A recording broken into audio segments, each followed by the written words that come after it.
ఓం శ్రీ సాయిరామ్. సర్వదేవతాతీత స్వరూపులైన భగవాన్ శ్రీ శ్రీ శ్రీ సత్య సాయిబాబా వారి దివ్య పాదపద్మలు నమస్కరించుకుంటూ స్వామివారి శత జయంతి జన్మదిన శుభాకాంక్షలు తెలియజేసుకుంటూ ఓం శ్రీ సాయిరామ్. నా పేరు కేవీవి ప్రసాద్. రైల్వేలో చిన్న ఉద్యోగిగా పనిచేసి రిటైర్డ్ అయ్యాను. నేను సత్యసాయి సేవా ఆర్గనైజేషన్లో రావడానికి ముఖ్యంగా శ్రీ ఎస్విఎస్ నాగేంద్రం గారు ప్రోత్సాహంతో రావడం జరిగింది. దీనికి ఏ విధంగా నేను మొట్టమొదట స్వామివారి దర్శనానికి ఎప్పుడు వెళ్ళాను అనేది కూడా తెలియజేయవలసి ఉంటుంది. నా ఫ్రెండ్ రమణ గారు, రమణ గారు, వెంకటేశ్వరరావు గారు ఇద్దరు కూడా రైల్వే డిపార్ట్మెంట్లో టీటీగా పనిచేస్తూ ఒకరోజు నేను ఆఫీసులో పనిచేస్తున్నప్పుడు మధ్యాహ్నం 12 గంటలకు వచ్చి, ఈరోజు సాయంకాలం పుట్టపర్తి వెళ్తున్నాము, వస్తారా అని అడగడం జరిగింది. యాక్చువల్గా నేను వెళ్ళే సందర్భం కాదు కూడా, అయినప్పటికీ స్వామివారికి నమస్కరించుకుంటూ ఒకసారి ప్రయత్నం చేద్దామనేసి మా కన్సర్న్ ఆఫీసర్ దగ్గరికి వెళ్ళి రిక్వెస్ట్ చేసుకోవడం జరిగింది. యాక్చువల్గా అది ఆడిట్ ఇన్స్పెక్షన్ ఉందన్నమాట. ఆ మరుసటి రోజునే ఉదయం 10 గంటల వాళ్ళు ముందే ప్రోగ్రామ్ ఇస్తారు ఆడిట్ ఇన్స్పెక్షన్కి. నేను ఆ రిక్వెస్ట్ తీసుకుని వారి దగ్గరికి వెళ్ళడంతో వారు, మీరు వారితో ఆడిటర్తో పర్సనల్గా మాట్లాడుకుని పోస్ట్పోన్ చేసేటట్టయితే మీరు సెలవు తీసుకుని వెళ్ళి రండి, స్వామి దగ్గరికి వెళ్తున్నారు కదా వెళ్ళి రండి అని అన్నారు. వెంటనే నేను నా రూమ్లోకి వచ్చి వారికి ఫోన్ చేయడం తట్టే, చాలా సంతోషం అండి, వెళ్ళి రండి, ఒకరోజు కావాలా 2 రోజులు కావాలా అని వాడు అడగడం జరిగింది. ఒకరోజు చాలండి అని అనడం.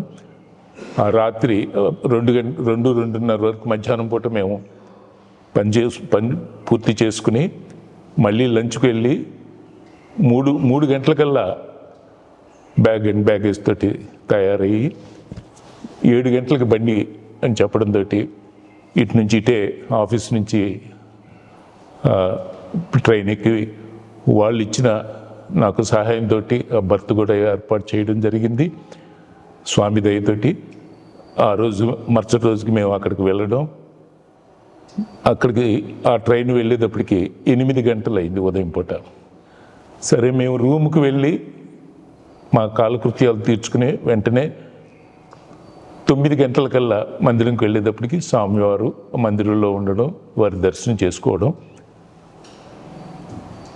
మళ్ళీ ఆ రోజు అక్కడ సంగటి అనేది ఫేమస్ అని పుట్టపర్తిలో చెప్పడం జరిగింది. ఆ మధ్యాహ్నం పూట కొద్దిగా సంగటి తీసుకోవడం, అదే మొదటిసారి నా జన్మలో తీసుకోవడం. ఆ తర్వాత మళ్ళీ సాయంకాలం వాళ్ళు బండికి వర్కింగ్కి రావాల్సి ఉంటుంది. అదే బండికి మేము పుట్టపర్తికి బండి ఎక్కే ముందు స్వామివారిని మళ్ళీ బయట నుంచి దర్శనం చేసుకుని మేము తిరుగు ప్రయాణం చేయడం జరిగింది. ఎంతో సుఖవంతంగా జరగడం ఆ ప్రయాణం జరిగింది. అంతేకాదు, స్వామివారిని చూసిన వెంటనే, అబ్బా ఏంటి స్వామివారు ఇంత అందంగా ఉన్నారు, ఇంత అందమైన వారిని మనం ఇన్ని రోజులు మిస్ అయ్యామే అని కూడా ఆ క్షణంలో నాకు అనిపించడం జరిగింది. అయితే నేను నా చిన్నతనంలోనే నా ఫ్రెండ్ మా నాన్నగారు పోవడం జరిగింది. వారు నర్సయ్య నాయుడు గారు సర్కిల్ ఇన్స్పెక్టర్గా పనిచేస్తూ, నేను 2వ తరగతి చదువుతున్నప్పుడే వారు పరమపదించడం జరిగింది. అప్పటి నుంచి నా చిన్నతనంలోనే మా ఇంట్లో ఒక ఫోటో ఉండేది గుమ్మంకు పైన, బాబాగారు అనేవాళ్ళు. అప్పుడు బాబాగారు అనేవాళ్ళు. ఆ ఫోటో ఇప్పటికీ గుర్తుందనమాట. అది సత్యసాయి బాబా గారు. నేను దర్శనం చూసుకున్న తర్వాత, వీరు సత్యసాయి బాబా గారు మన ఇంట్లో ఉన్న ఫోటో అది అని ఆ రోజు నేను గుర్తు చేసుకోవడం జరిగింది. అయితే మా ఇంట్లో వాళ్ళందరూ కూడా ఎవరు డివోటీస్ కాదు, అకేషన్స్కి వెళ్తూ ఉండేవాళ్ళు, వచ్చేస్తూ ఉండేవాళ్ళు. ఆ సందర్భంగా నేను స్వామివారి వీరందరి సహకారంతో స్వామివారు ప్రేరేపించబట్టి వీళ్ళందరినీ కూడా నేను ఈ యొక్క సత్యసాయి ఆర్గనైజేషన్లోకి రావడం జరిగింది. అప్పటి నుంచి ఇప్పటి వరకు కూడా నేను 2007 సంవత్సరం నా యొక్క ప్రయాణం పుట్టపర్తికి వెళ్ళడం జరిగింది మా ఇద్దరి కొలీగ్స్ ద్వారా. ఆ తర్వాత నేను తిరిగి రావడంతో నాగేంద్రం గారి మీరు ఉండాలి ఈ ఆర్గనైజేషన్ చాలా మంచిది అని చెప్పడం జరిగింది. ఆ సందర్భంగా ఏంటి అసలు ఈ ఆర్గనైజేషన్లో స్పెషాలిటీ అని నేను సత్యసాయి భజన మండలికి వెళ్ళడం, అక్కడ చూసి తప్పనిసరిగా దీంట్లో మనం ఉండాలని అనిపించింది అప్పట్లోనే. వెంటనే నేను ఆర్గనైజేషన్లో భజన కన్వీనర్గా వారిని నేను వద్దన్నా కూడా, నాకు ఈ విషయాలు ఏం తెలియవు, దయచేసి నేను వద్దన్నా కూడా వారి ప్రోత్సాహంతో నన్ను ఆ రోజు నుంచి నిలబెట్టడం జరిగింది. క్రమేపీ విజయవాడలో సత్యసాయి సేవా ఆర్గనైజేషన్ ఎక్స్పాన్షన్ విషయంలో రైల్వే సమితిగా కూడా ఒకటి ఏర్పాటు చేయడం జరిగింది. దానిలో కన్వీనర్గా కూడా నేను అప్పటి నుంచి ఇప్పటి వరకు కొనసాగుతూ ఉన్నాను. ఇంకొక విషయం తెలియజేయాల్సి ఉంది. నాది నేటివ్ ప్లేసు మచిలీపట్నంలో మా తాతగారు ఏర్పాటు చేసిన రామ మందిరం మా ఇంటి ప్రాంగణంలో ఉండేది. అక్కడ సత్యసాయి సేవ సమితి కూడా ఏర్పాటు చేయాలి, భజనని ఏర్పాటు చేయాలనే ఉద్దేశంతో నేను నా ఫ్రెండ్ వెంకటేశ్వరరావు గారు వెళ్ళడం జరిగింది. అక్కడ భజన ఇవన్నీ ఏర్పాటు చేసుకుని ఊరంతా స్వామివారి పల్లకి ఊరేగించి ప్రసాదం సుమారుగా ఒక 700 మంది 800కి ఆ గ్రామంలో పంచడం. ఆ తిరిగి నైట్కి వచ్చేద్దాం అనుకున్నాం, కానీ మా ఫ్యామిలీ వాళ్ళందరూ కూడా మరుసటి వస్తామనేటప్పటికి నేను ఆ రోజు రాత్రి వెంటనే తిరిగి వచ్చేయడం జరిగింది. ఆ తెల్లారి నేను రాత్రి వచ్చేది పొద్దుపోవడం వలన కొద్దిగా లేటుగా లేచాను. 7 గంటల సమయంలో నాకు ఈ వార్త తెలిసింది, స్వామివారు శివైక్యం తీసుకున్నారనేసి. చాలా బాధపడ్డాను. వెంటనే నేను ఆ రాత్రి మళ్ళీ ప్రయాణం అయ్యి పుట్టపర్తికి వెళ్ళడం జరిగింది. ఆ 3 రోజులు స్వామివారి సమాధి సమీపంలోనే ఉండడం జరిగింది. మళ్ళీ తిరిగి రావడం ఈ సేవా కార్యక్రమంలో అప్పటి నుంచి ఇప్పటి వరకు కొనసాగుతూ ఉన్నాం అన్నమాట. ముఖ్యంగా సంస్థలో చేరిన తర్వాత మనం ఎన్నో నేర్చుకోవడం జరిగింది. అంతకు మునుపు ఏది చేసినా నేనే చేస్తున్నాననే ధీమాగా ఉండేది. కానీ ఇవన్నీ కూడా మన చేత భగవంతుడు ఒక పనిముట్టుగా ఉపయోగించుకుంటూ చేయిస్తున్నాడు అనేసి మనకి జ్ఞానోదయం కలగడం జరిగిందనమాట. ఈరోజు ఈ స్థాయిలో ఉన్నాను, మళ్ళీ మీ అందరి ముందు మాట్లాడగలుగుతున్నానంటే ఒక చిన్న ఇన్సిడెంట్ ఒకటి చెప్పాల్సి ఉంటుంది. 2023 సంవత్సరంలో నాకు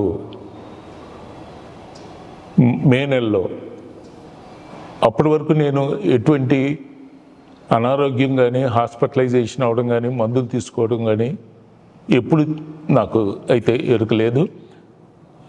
ఆ మే ఫస్ట్ వీక్లో నాకు తలనొప్పి కొద్దిగా రావడం జరిగింది. అది కంటిన్యూస్గా అలాగే ఉండిపోయింది. రాత్రింబగళ్ళు ఉండే మన మెడికల్ క్యాంపులో మెడిసిన్ అడిగి తీసుకున్నాను. బీపీ ఉందండి మీకు అన్నారు. వెంటనే నేను ఆ బీపీకి వాళ్ళు ట్యాబ్లెట్ ఇవ్వడం జరిగింది. అయినా కూడా ఆ ట్యాబ్లెట్స్కి ఏమీ ఉపయోగం పడలేదు. వెంటనే న్యూరాలజీ దగ్గరికి వెళ్ళి మాకు దగ్గరలో ఉన్న న్యూరాలజీ డాక్టర్ గారిని కన్సల్ట్ అయ్యి అక్కడ కూడా చూపిస్తే ఈ మాత్రలు వాడుతున్నాను, ఇంకా నాకేమీ తలభారం తగ్గట్లేదండి అనేటప్పటికీ అందులో మీకు ఒక మెడిసిన్ మీకు అవసరం లేని ఉందండి, దాన్ని అది కాదు ఈ మెడిసిన్ వాడండి అని వారు ఇవ్వడం జరిగింది. ఒకరోజు వేసుకోవడం జరిగింది. రెండో రోజు నాకు బ్రెయిన్ స్ట్రోక్. ఉదయం 7 గంటలకి నేను మొహం కడుక్కుని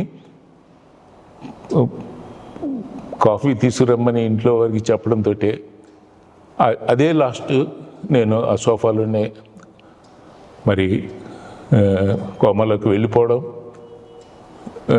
నురుగు రావడం. మరి నేనుండే ప్రాంగణం అపార్ట్మెంట్లో వాళ్ళందరూ వచ్చి నన్ను వెంటనే 108లో రమేష్ హాస్పిటల్కి తీసుకురావడం. మళ్ళీ మరుసటి రోజు ఉదయం 3:30కి డాక్టర్ గారు వచ్చి లేపితే కానీ స్పృహ రాలేదు. అంతవరకు ఎక్కడున్నామంటే స్వామివారి పాదాల దగ్గరే అనిపించింది అన్నమాట. ఏం జరిగిందో తెలీదు, ఎలా నేను హాస్పిటల్కి తరలించారు అవేమి నాకేమి తెలియని విషయము. తర్వాత నేను తెలుసుకోవడం జరిగింది. ఎంతోమంది వచ్చి హాస్పిటల్కి కూడా వచ్చి నాకు సహాయపడిన వాళ్ళు మన సత్యసాయి ఆర్గనైజేషన్లో డాక్టర్స్ కానీ మరి ఫ్రెండ్స్ కానీ వచ్చి సహాయం చేసి వాళ్ళందరితో మాట్లాడి నాకు మళ్ళీ ఈ పునర్జన్మని ప్రసాదించడం జరిగింది. స్వామివారు వాళ్ళందరి ద్వారా నాకు సహాయం జరిగింది. ఈరోజు మీ ముందు ఈ విధంగా నేను మాట్లాడగలుగుతున్నానంటే అది స్వామివారి దయ వల్లనే. మనం జన్మలో మర్చిపోలేనిదన్నమాట. స్వామివారు ఈ 9 కోడ్ ఆఫ్ కాండక్ట్స్లో మనకి ఏదైతే తెలియజేశారో అది జీవితానికి ఎంతో ఉపయోగపడేది. అందరూ కూడా ఆ 9 కోడ్ ఆఫ్ కాండక్ట్ని మరి ప్రతిరోజు కూడా అమలు చేసుకుంటూ దాని ద్వారా మనం మన చుట్టుపక్కల వాళ్ళని కూడా మరి అందరినీ కూడా మంచి మార్గంలో నడిపించడానికి మన వంతు ప్రయత్నం చేయాలి అనే సదుద్దేశంతో స్వామివారి ఇచ్చిన అవకాశంతో నేను ఈరోజు ఈ సత్యసాయి ఆర్గనైజేషన్లో కొనసాగుతూ ఉన్నాను.